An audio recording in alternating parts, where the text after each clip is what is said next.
I can tell you about one of the games I've put a lot of hours into over the last month, because I got the remaster of Paper Mario Thousand Year Door Did you beat it on in Switch. a weekend? I beat it in a week. Was it good? Yeah, it was great.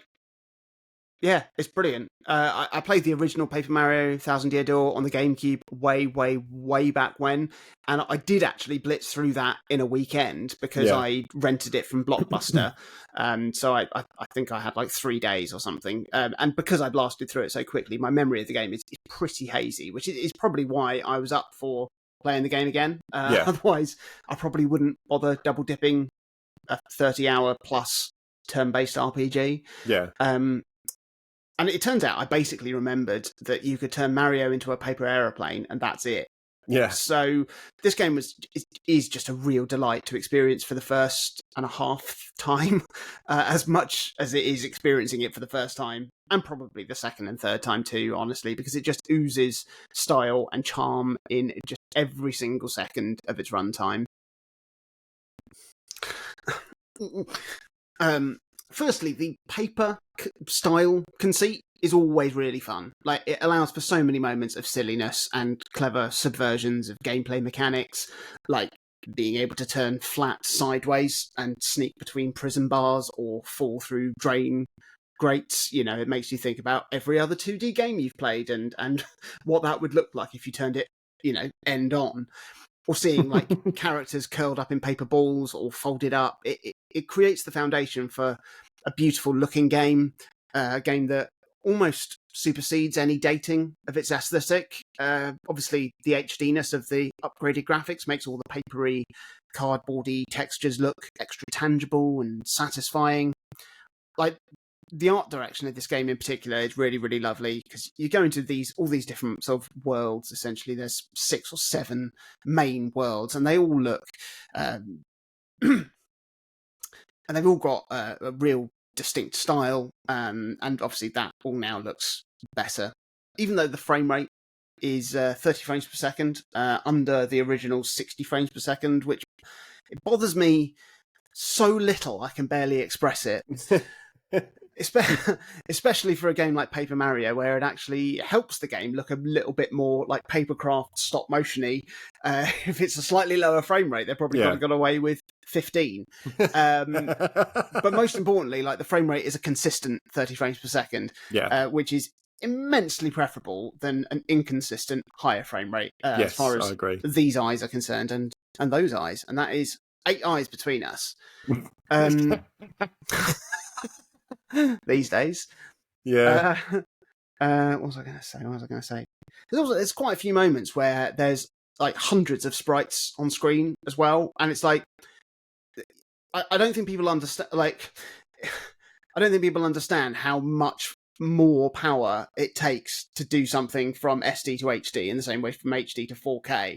It's not like it is 4 times more. And so you say, oh, the Switch is 4 times more powerful than the GameCube. And so that's not what it comes down to. And when you've got like this volume of sprites, this is why we say like Vampire Survivors is a miracle of a port on the Switch. Even though absolutely. If you look at a static screenshot, you'd say, what is that? Blancmange vision, it's but the animation in Paper Mario is also top class. It's got brilliantly sort of nuanced, expressive characters and enemies that, like, in combination with the excellence of the writing, it made me laugh several times, almost out loud. At least made me make this sound. And that's worth its weight in gold. Like, games do it quite rarely. Yeah, absolutely. It is. It's rare. Like, not to derail what you're saying about this, but we've talked before about how few games are genuinely funny. Yeah. And it's because you can only be funny either by a scripted event, and generally, I don't know, it seems that writing is never quite on par as it is in a TV series or a film that is explicitly a comedy. Yeah. And explicitly passive as well. Yeah. Or it has to be, like we mentioned with Untitled Goose Game, something where you're setting up a joke to deliver on the punchline yourself, kind of thing, and then going, oh, it worked, and finding it funny.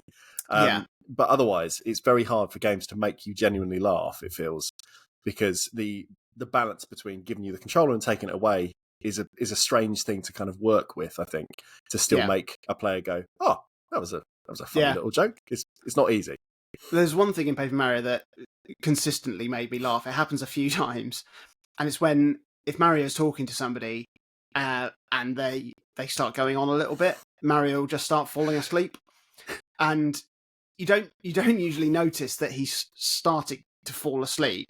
You just start thinking, "Oh, this dialogue's going on for a little bit," because you're just reading the dialogue, and you look over to Mario and you see that he's just asleep, and that's really funny. Yeah. And also, in what is probably my favourite animation of all time, Mario sometimes gets the opportunity to rest in a bed to recover health and stuff. Yeah.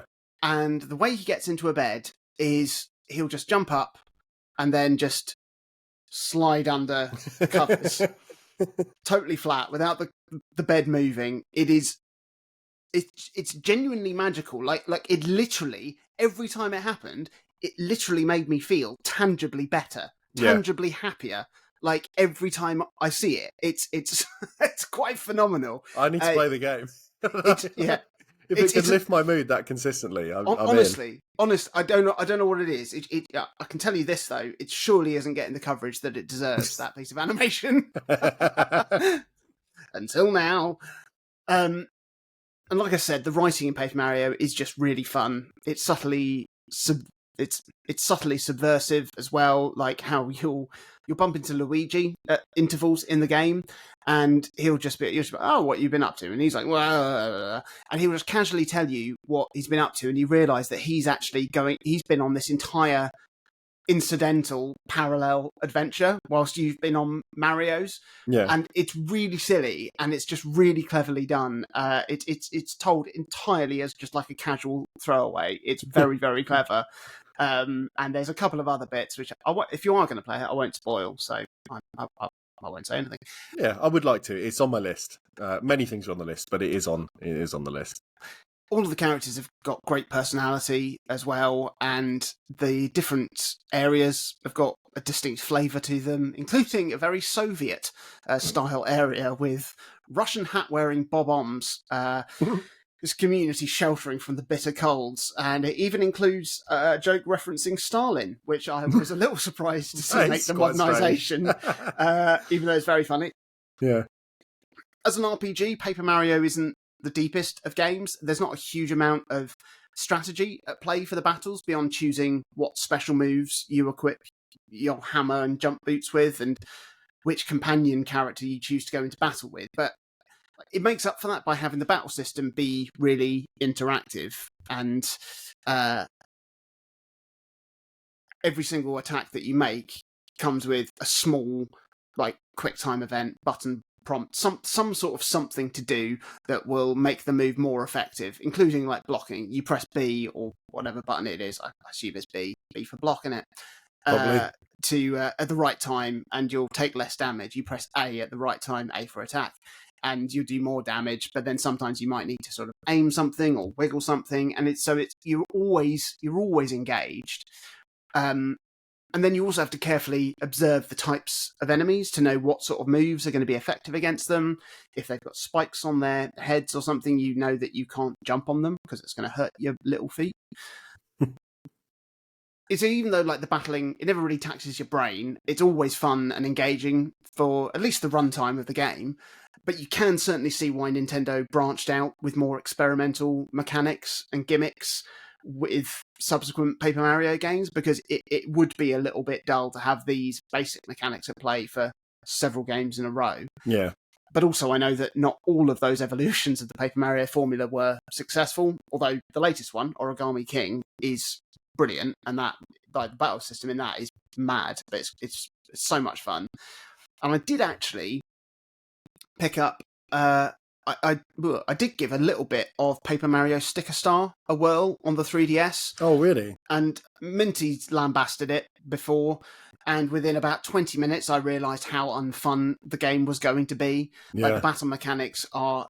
the battle mechanics revolve around having these single-use stickers that you find, and they act as your moves, and I was just immediately filled with anxiety that I was going to run out of stickers, and that's not fun. No, it's a horrible plan. But Thousand Year Door is probably the purest example of the Paper Mario formula. Everything that's come since, for better and for worse, is built off of this foundation, which is a really, really excellent foundation.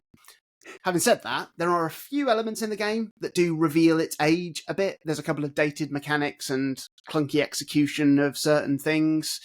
Backtracking is still a bit cumbersome, even though they have included a brand new sort of fast travel system and a new hub area that sort of helps. Platforming is still slightly awkward and annoying, which they could have easily amended.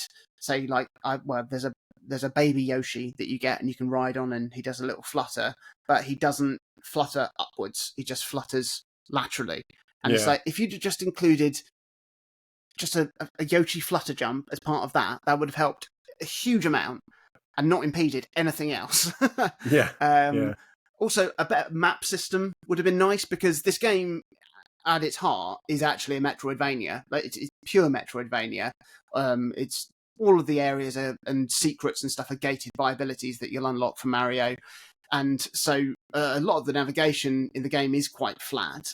A standard Metroidvania map would have probably worked fairly well, because I'd lose track of where I was, especially in the underground sections with pipes going every which way. So maybe, but I think that's more of a me problem, I'm realising, because even in a Metroidvania, I'll still check the map 2 or 3 times when I'm in the same room to make sure I'm going. Like, honestly, it's a real pitfall in my brain, that.